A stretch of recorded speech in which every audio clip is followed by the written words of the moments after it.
जय श्री राम, जय नीम करोली बाबा की। आप सभी को सबसे पहले बहुत बहुत धन्यवाद। आप सभी ने धरोहर टॉक यानी नीम करोली बाबा के चैनल को 10,000 सदस्यों का परिवार बना दिया। उन्हीं सदस्यों ने कुछ सवाल हमसे किए नीम करोली बाबा से संबंधित, उनकी भक्ति से संबंधित, जिनके आज मैं आपको जवाब देने वाला हूँ। सवाल क्या थे? सबसे पहला सवाल था कि नीम करोली बाबा को कंबल क्यों चढ़ाया जाता है। दूसरा सवाल था नीम करोली बाबा को कंबल चढ़ाने से क्या फायदा होता है। तीसरा सवाल था कि नीम करोली बाबा को चिट्ठी कैसे लिखें। चौथा सवाल था नीम करोली बाबा को चिट्ठी लिख दिया है तो कहाँ भेजें। और पांचवा सवाल था कि नीम करोली बाबा को चिट्ठी लिखने से क्या फायदे होते हैं। छठवां, जो कि बार बार मेरे से सवाल पूछा गया कि नीम करोली बाबा की कृपा कैसे प्राप्त करें, अगर वो हमसे रूठ गए हों, गुस्सा हो गए हों तो उन्हें कैसे मनाएं। इन सारे सवालों के जवाब मैं आप सभी को वन बाय वन देने वाला हूँ। उससे पहले हमारा आप सभी से निवेदन है कि आप इस वीडियो को पूरा देखिएगा। अगर आप बाबा के भक्त हैं और बाबा के बारे में गहराई से जानना चाहते हैं, बाबा की भक्ति को समझना चाहते हैं, तो ये वीडियो एंड तक पूरा देखिए। दूसरी हमारी आपसे विनती है कि अगर आप बाबा का वीडियो पहली बार देख रहे हैं तो हमारे चैनल को सब्सक्राइब कर लीजिए, बेल आइकन को भी क्लिक कर दीजिए और बाकी लोगों तक भी भेज दीजिए।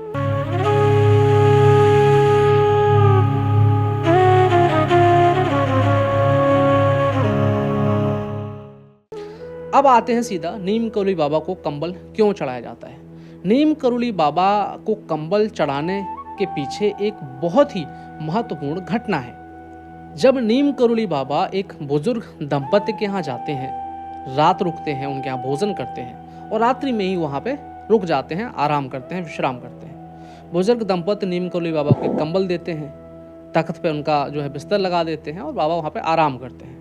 रात्रि के करीब 12-1 बज रहे होते हैं और नीम करोली बाबा से कलहारने की आवाज़ आती है, चीखने की आवाज़ आती है, कूलने की आवाज़ आती है। बुजुर्ग दंपत चाहते थे बाबा से पूछें क्या हो रहा है, लेकिन उनका इतना साहस नहीं हुआ कि बाबा से वो पूछ सकें। सुबह होती है, बाबा कंबल को घड़ी करके बुजुर्ग दंपत को देते हैं और कहते हैं कि जाके कंबल नदी में विसर्जन कर देना।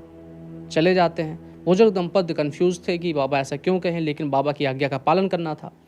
विसर्जन करने के बाद उनका बेटा, जो कि आर्मी में था, एक जंग लड़ रहा था, द्वितीय विश्व युद्ध चल रहा था और उस विश्व युद्ध में बहुत ही बुरी तरह से फंसा हुआ था।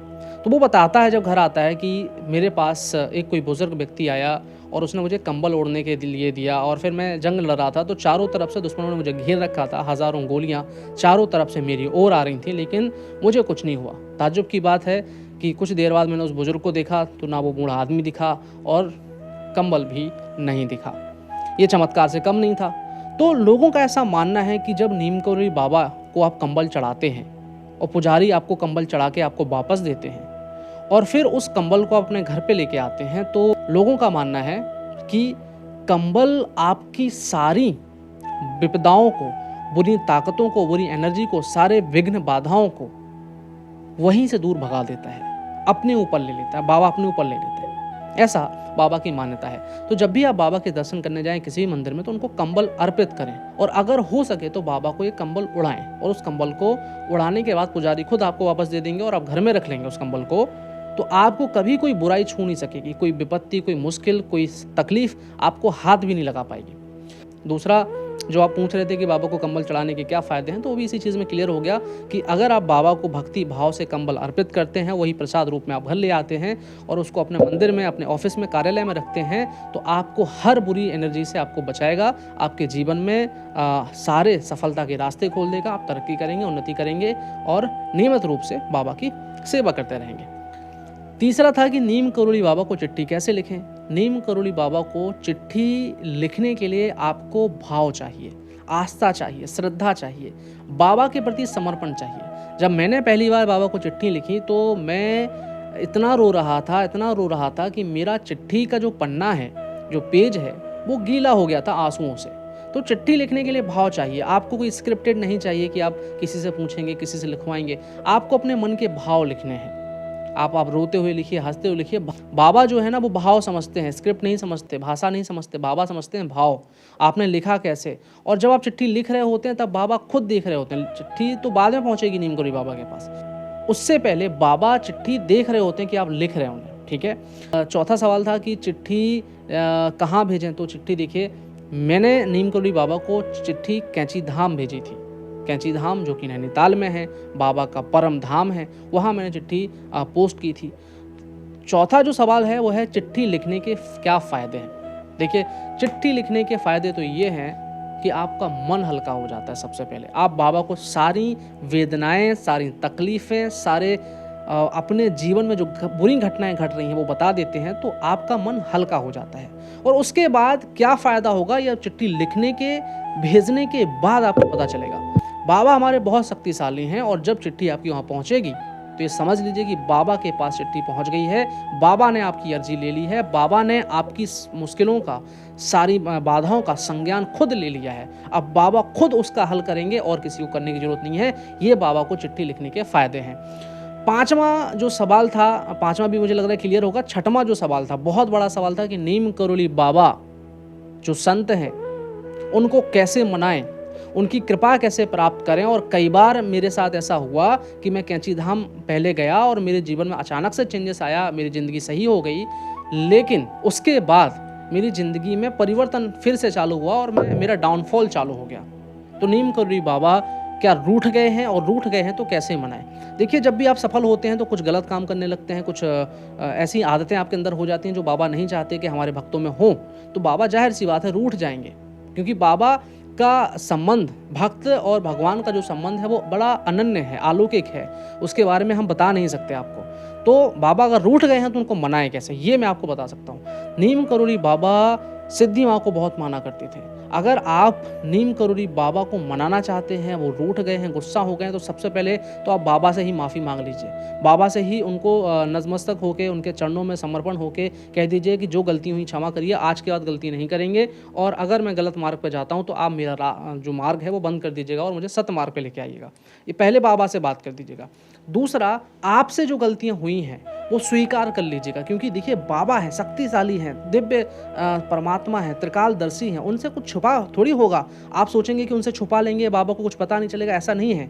बाबा सब जानते हैं, बाबा से कुछ भी छुपा हुआ नहीं। आपके दुख जानते हैं, आपके सुख जानते हैं, आपकी अच्छी आदतें, आपकी बुरी आदतें, आपके अच्छे गुण, आपके बुरे गुण सब जानते हैं। तो बाबा के सामने भोले बनने की कोशिश मत करिएगा, बाबा के सामने कुछ नया बनने की कोशिश मत करिए। उनके सामने जो है सब कुछ समर्पण, खुले मन से उनसे मिलिए, उनको कहिए गलती हो गई, बाबा सब जानते हैं। फिर इसके बाद क्या करिए, इसके बाद आप अगर काम नहीं बन रहा है, बाबा नहीं सुन रहे हैं, तो आप सिद्धि माँ के मंदिर में जाइए, सिद्धि माँ के शरण में जाइए, सिद्धि माँ को अपनाइए। दूसरा रास्ता सिद्धि माँ है। सिद्धि माँ को अगर आपने मना लिया तो सिद्धि माँ का जो चालीसा है वो आप उसका पाठ करिए, सिद्धि माँ के कुछ मंत्र हैं उसका पाठ करिए, और सिद्धि माँ को सारी घटना बताइए। सिद्धि माँ को बोलिए कि मैं बाबा का भक्त हूँ, मैं बाबा से जुड़ा, बट अब मेरे से कुछ गलती हो गई, मेरा गलती होने की वजह से मेरा डाउनफॉल चालू हो गया, मैं क्षमा चाहता हूँ। माता, बाबा से मिलाने की कृपा करें, बाबा को समझाने की कृपा करें। आप देखिएगा अगर सिद्धि माँ को आप समझा पाए, सिद्धि माँ को भाव से आप बता पाए, तो फिर आपके सारे जो रास्ते रुके हुए थे खुल जाएंगे और बाबा खुद आप पे कृपा करेंगे। तो ये वो सवालों के जवाब थे जो आप लोगों ने हमसे किए। नीम करोली बाबा का भक्त होना अपने आप में बड़ी बात है। आप जितने भक्तों को देख लीजिए वो अपने आप में एक मिसाल है। चाहे आप विराट कोहली को देखिए, MS धोनी को देखिए, किसी को भी देख लीजिए, सक्सेसफुल है, ठीक है, कामयाब है। उसके पीछे 2-3 रीज़न और होते हैं कि जो बाबा के रूल्स रेगुलेशंस हैं उनको फॉलो करने लगते हैं, वो उस वजह से वो आगे बढ़ने लगते हैं। मेरा आप लोगों से निवेदन है, बाबा के भक्त हैं, बाबा की कृपा आपको है, तो आप कुछ भी गलत काम मत करिएगा, चाहे के भी मत करिएगा, क्योंकि गलत काम करने से आप उस रास्ते पर चले जाएंगे जहां बाबा आपको नहीं चाहते। क्योंकि बाबा को हम गुरु रूप में पूजते हैं और बाबा गुरु रूप में आपको सही रास्ता दिखाते हैं। जब आप गुरु की बात नहीं मानोगे तो गुरु गुस्सा होगा, आप उसके प्रिय नहीं होंगे। तो बाबा के प्रिय बनना चाहते हैं, बाबा के लाडले भक्त बनना चाहते हैं, बाबा के प्यारे स्टूडेंट बनना चाहते हैं, तो आप बाबा के नियमों का पालन करिए, सतमार्ग वाला जीवन जिए, अच्छा जीवन जिए, लोगों की मदद करिए। तो आज के लिए हमें लगता है इतना काफ़ी है। आप सभी से निवेदन है, वीडियो अच्छा लगा हो, बाबा के लिए, हमारे लिए नहीं, बाबा की अलौकिक लीलाओं के लिए, बाबा की भक्ति के लिए इस वीडियो को शेयर कर दीजिए, दूसरे लोगों तक कर दीजिए। और हाँ, अगला वीडियो मैं किस टॉपिक पे लेके आऊँ इसका भी मुझे कमेंट में लिखिएगा। अगर आप मुझे कमेंट करेंगे तो मैं ज़रूर उस टॉपिक पे वीडियो बनाऊँगा। आप चाहेंगे तो मैं ज़रूर बनाऊँगा, तो कमेंट में लिखिए किस टॉपिक पे बनाऊँ। जय श्री राम, जय नीम करोली बाबा, जय गुरुदेव भगवान।